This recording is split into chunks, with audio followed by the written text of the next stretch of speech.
Uh, Abstract brainwaves, game genie in a beanie. We ain't on the same stage, leveled up. The epitome of technique, can't survive in my current thought. Other yellow hat guy here, back with another video. And this is the first video we've got that's coming out with kind of a new setup. Last time I told you I was getting a PC, and while I had a laptop that was doing a brunt of the work over the last year or so, I needed to upgrade. Not only that, but some of y'all are like, the lighting, it's got to be better, so hopefully it's a little bit brighter. I don't have the other light on that I normally have, but you know, I'm content with this right here. Hopefully it gives the videos a better appeal or effect or whatever it is that you might be looking for. All of that out of the way, let's jump right into what they've got going here. They've got Ultra Unlock Part 3. It's happening now. It started Friday. So for me, those of you watching this video, that was probably yesterday or a couple days before. I'm not sure when I'm going to put this one up, but it will be coming up soon. So I'm excited to make that. I said, you know what? I've got the Valor shirt on. Let's go ahead and do a Pokemon video. Pokemon videos, they're going to not be as consistent as before. I mean, I may speak on what's going on. I have no problem doing that, but I would love to get out there and show stuff. So I did go out, I want to say it was Thursday, and you know, catch a couple Pokemon. Was doing a few more Palkia raids to see if I could maybe get another shiny. If I didn't tell you I got a shiny, I got one last video, if I didn't say that. And then maybe look for this Heracross. And we're going to get back into Ultra Unlock 3, but 2 was where, you know, I was like, hey, I got a chance for that Heracross. And I would have loved to have gotten a Whimsor or something that was out. Whismur, I said Whimsor. Whismur that was out, just didn't happen. Now here's what's interesting, and I may have mentioned it already, but the impact of which really didn't hit me before, because I don't live in a region where Heracross is available, but they took it out of the game just in the wild. So while it's like, well, you have an opportunity to get it in the raids, what it really means is the other side of that is you have to pay to get this one. You can use one of your free passes, but what was the appeal of being in that region if Heracross just wasn't common there? Like, what are you really saying, Niantic? You're saying, like, it looks hypocritical, especially when you're like, oh, everything's getting back to normal in certain regions. Go back out there and get these Pokemon. So with that in mind, I should be comfortable going to Florida and getting me a Heracross.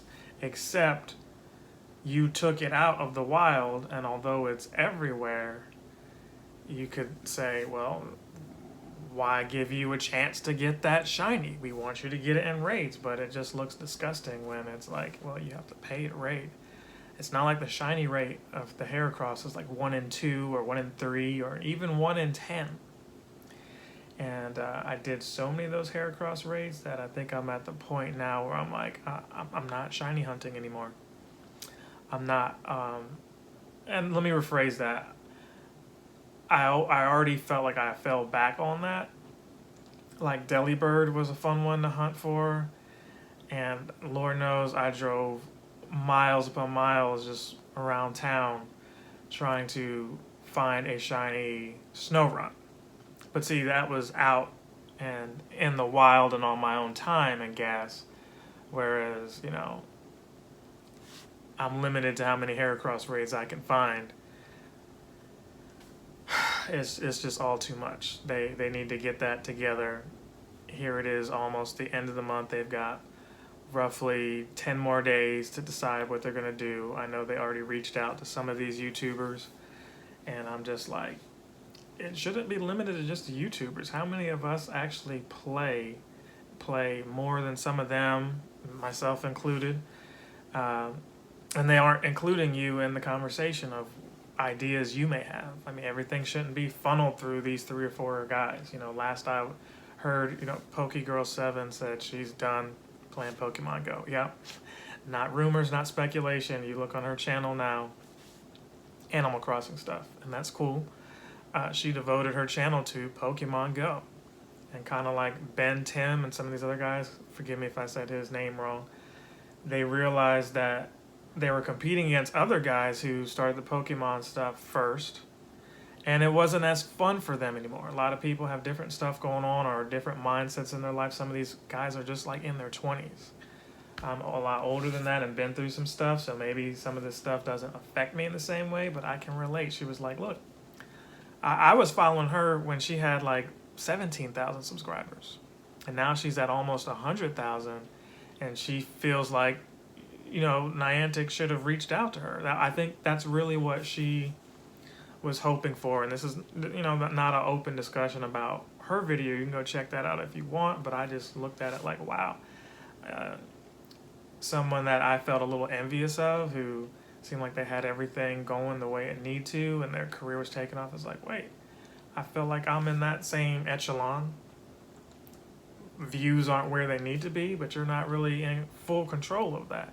That's what you realize making these videos. You can, no matter how nice you make them, no matter how much time you put into them, the editing, you're not in control over where they go.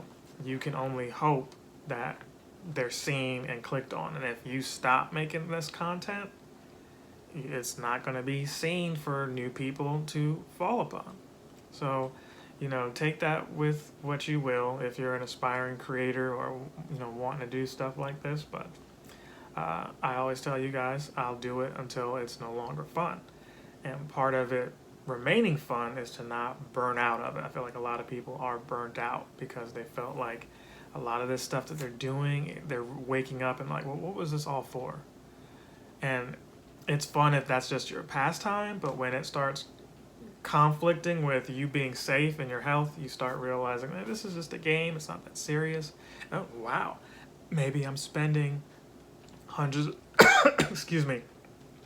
dollars a month on this game that is not bringing me as much delight as I would like. But sour grapes aside, because these are thoughts that I'm having too. I'm not quitting on you guys. I just say all that to say, when you understand why I keep telling you ahead of time, like, hey, there may not be stuff going on with Pokemon Go, or you may see some of the same stuff that you've seen, or not hearing me steamroll to the next level. That's why.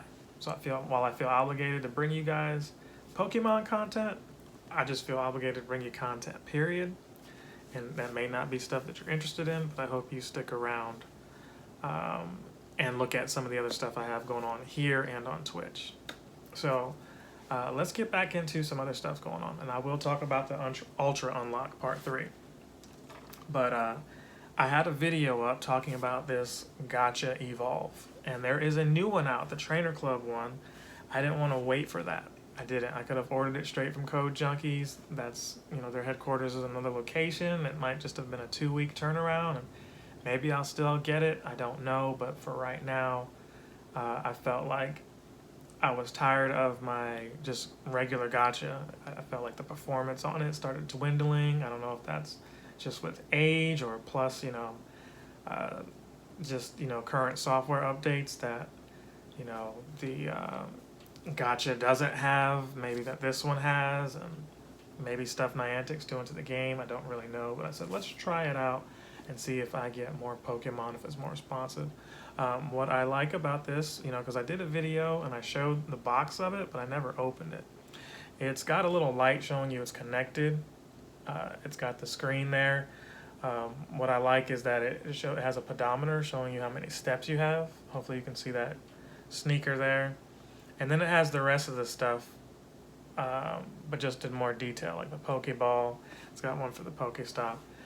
This thing dubs as a watch too. So if for whatever reason you don't want to look at your phone, this has you. So while I don't want to have another thing on my wrist, especially since this is bigger, what I do love about this is, and you have to be careful, on the back of this is a small arrow. I don't know if you can see that. There's a up arrow there. That lets you know you need to tear this off, and that looks crazy, but yes, that's what they want you to do at a 45-degree angle. Tear that off, and you see there is the charging part. And what you got to be cautious of is when you charge it, the metal contact has to make it has to connect with the metal part in your charger. So when you're putting it in something like this, make sure that contact is like that and not the other way around, which is just as easy to mistake, and then suddenly you're not getting any charge. So lastly, what I like about it, since you've pretty much got this with you, you can charge in the car or wherever you go. It snaps back in, so you got to be kind of tough with it, but not too tough that you damage it. But the last thing I like about it is the charge time. It's only like an hour and a half, and then you're good to go. So if you were to get that new one that's coming out, hey, kudos if you've got two devices, or two people that you play with and you guys all want to take advantage. There you go. So this is not like a sponsored video. This is not endorsed by Code Junkies. This is just me telling you what it is, because they already feel like there's another channel that's the only Pokemon channel that you need. Not that that channel could be biased or anything. So there's my review of it right there. So Ultra Lock Part 3, they've got Sword and Shield. Now I was already looking at this from a vantage point of, why are you jumping here when we still have some of these other Pokemon that a lot of us are waiting on? But they wanted to do it. They wanted to, I guess, one last hurrah for Sword and Shield. And we've got some of these Pokemon that are out now. I'm not going to spoil all of it, but you can see in the image. When I say not spoil all of it, I'm not going to talk about all of it. But these images are out there, and they showcase everything that's there. So currently I am on step 3.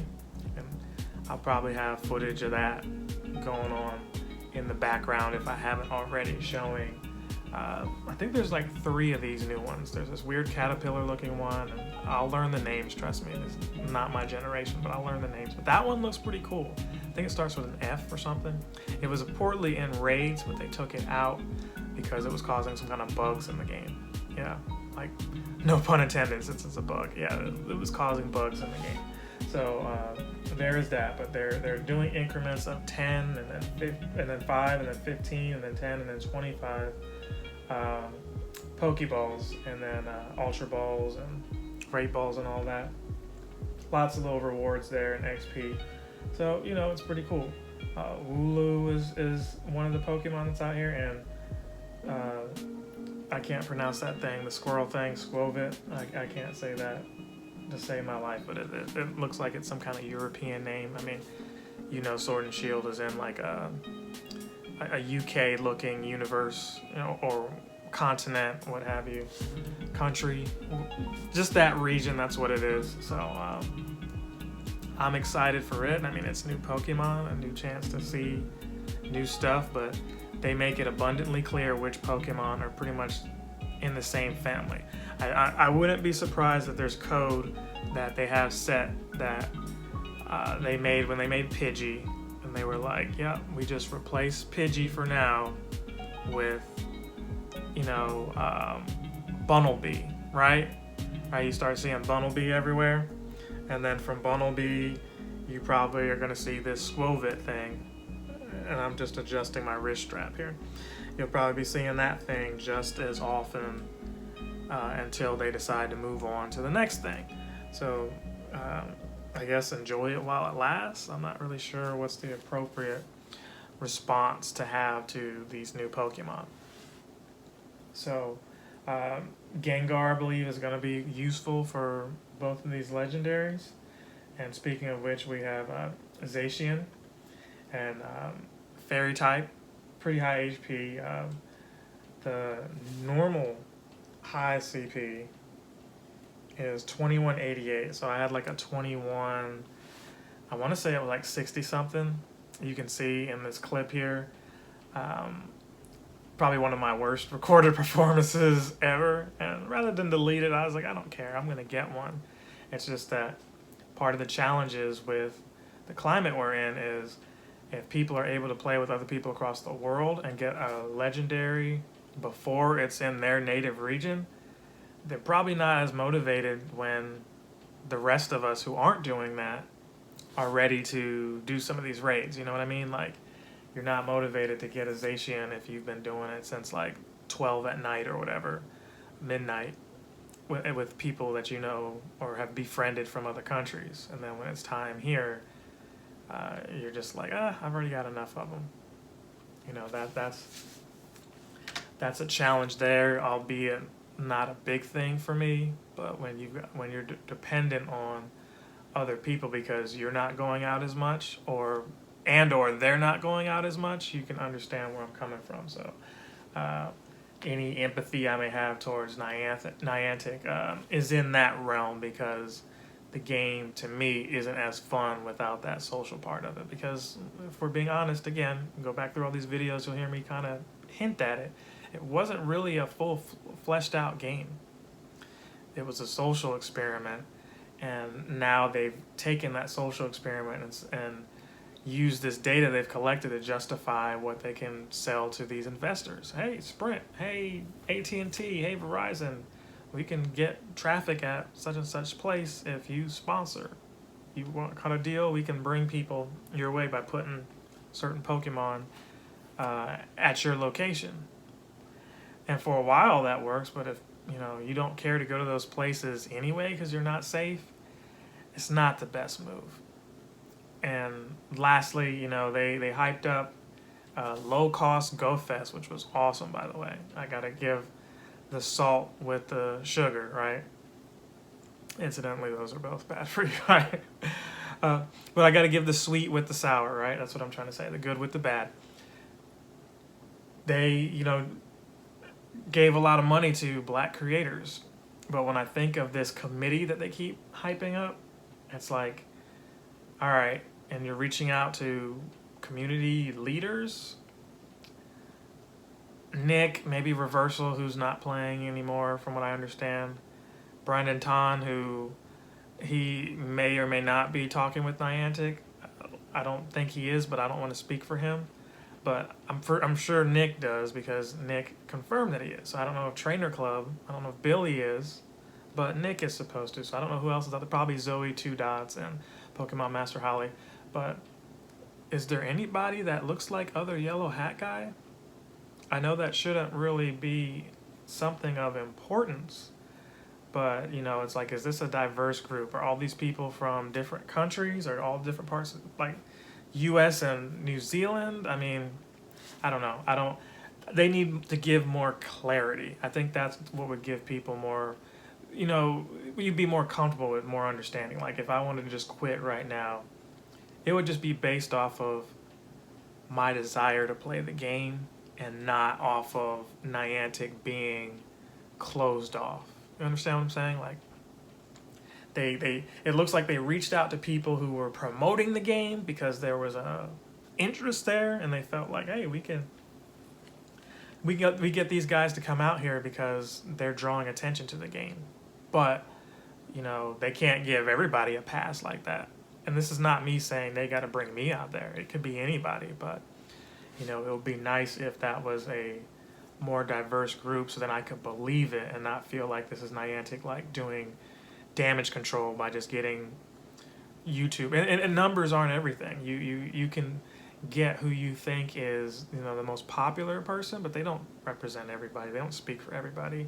It needs to be like the representation needs to be more balanced, is what I feel. And that doesn't necessarily have to be people who are YouTubers. It could be, I don't know how they would reach out to all these other guys if they don't make videos. But there's clearly more people who play and are more hardcore than everybody who makes videos. Because see, you guys don't take in the time it takes to make videos, the editing and all of that. You can think it's nothing to sit here on this couch or on this chair and talk, but there's a lot more that goes into it, especially if you're churning out several of these a week, a month, whatever, and you're going different places, and forget to go in different places, like just having other things you do with your life, your family, your a day job. So I'm gonna wrap that up there, and I'm sure I'll talk about it more later on. But in this next image, we see that you've got some Pokemon here. Now they let you know August 31st it's over, so that's like roughly 11 days. Meowth is back in the Galarian form. Galarian Farfetch'd is back. And I want to note that Galarian, Farfetch, and Weezing can be shiny. This image doesn't necessarily showcase that, but from what I've seen, they can be shiny. Trubbish, who we knew could be shiny, is back as well. And then you've got those 3 Pokemon I mentioned. Wooloo and Phalanx. I want to say Phalanx, but it looks like it's Phalanx. So all those Galarian Pokemon look to be in the eggs now.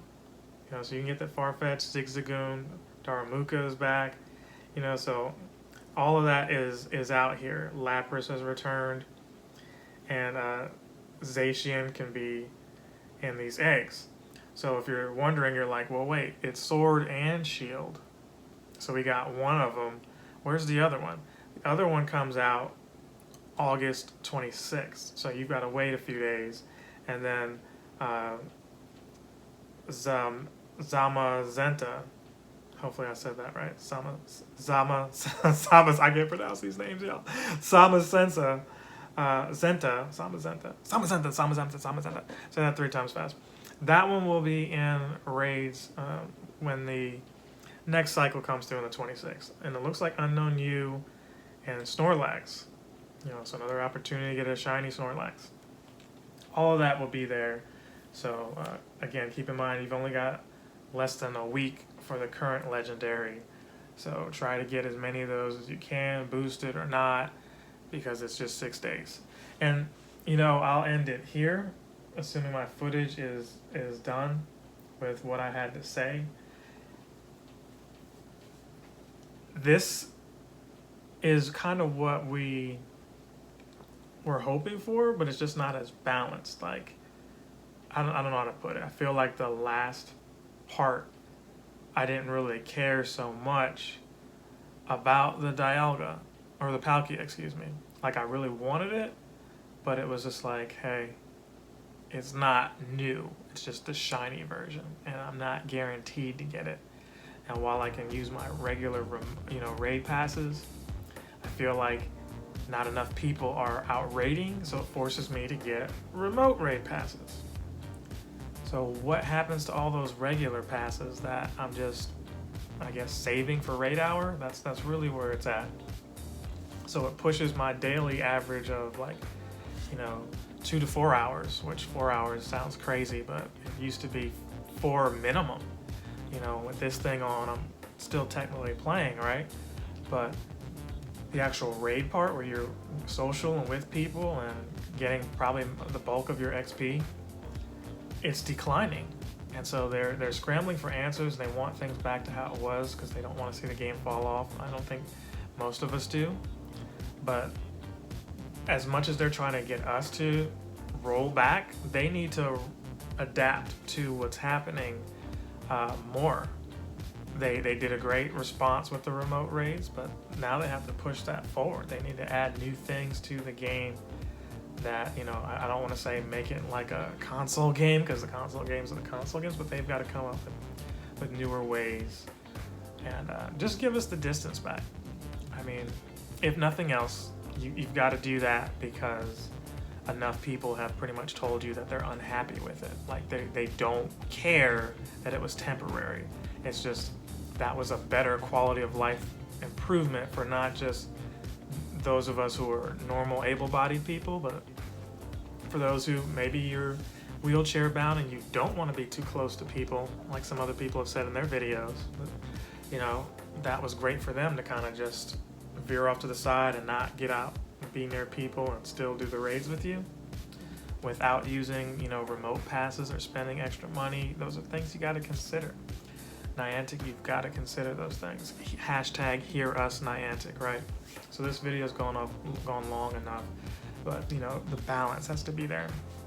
They need to be transparent. They need to challenge themselves with new opportunities for the game, and then the rotation of the Pokemon.